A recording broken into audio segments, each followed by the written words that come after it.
So what's up mga idol? Another day, another video. Today's vlog, syempre itutuloy na natin yung modification natin and upgrade para kay Anton or sa Honda ADV 160 natin. So hindi na natin papatagalin itong video to. I-flex ko lang muna sa inyo kung ano ang next na ipapagawa natin mga idol. So yun, namili tayo ng mga kalakal. Syempre, shoutout sa DNJ Motorcycle Parts and Accessory Shop.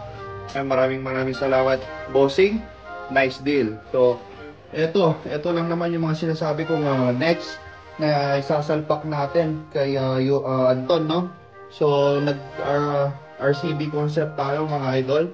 Taste muna. Ito na muna yung uulamin natin sa ngayon. So, yan. To make the video short, reflex natin. Ito yung bago, no? Na S1 FL na master brake pump. So, dalawa yung binili natin.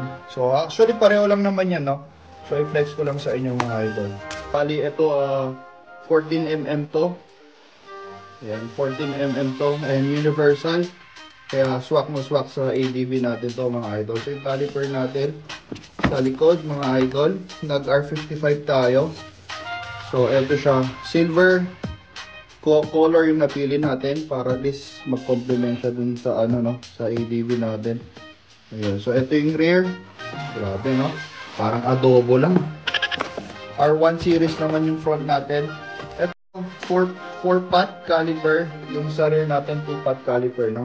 So, since 4-pot caliper to, mga idol, kailangan tayo ng, yan, yung 4-pot na caliper bracket.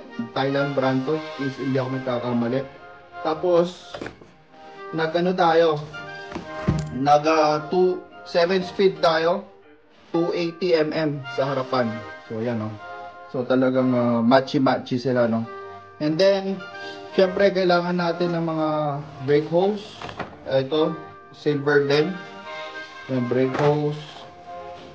Ayan, stainless steel pala mga to, no. Ayan, tatlo. And then yung sa rear natin, rear disc brake natin is CNC tayo. Ito siya. Ayan. So, halos pareho siya ng kulay ng front natin sa rear. So, yun nga lang, may kulang pa tayo. Kulang tayo ng 2-pot tawag dito, caliper bracket. So, to follow na lang natin yun. So, ayan mga idol, kung gusto nyo malaman yan, comment nyo lang ako.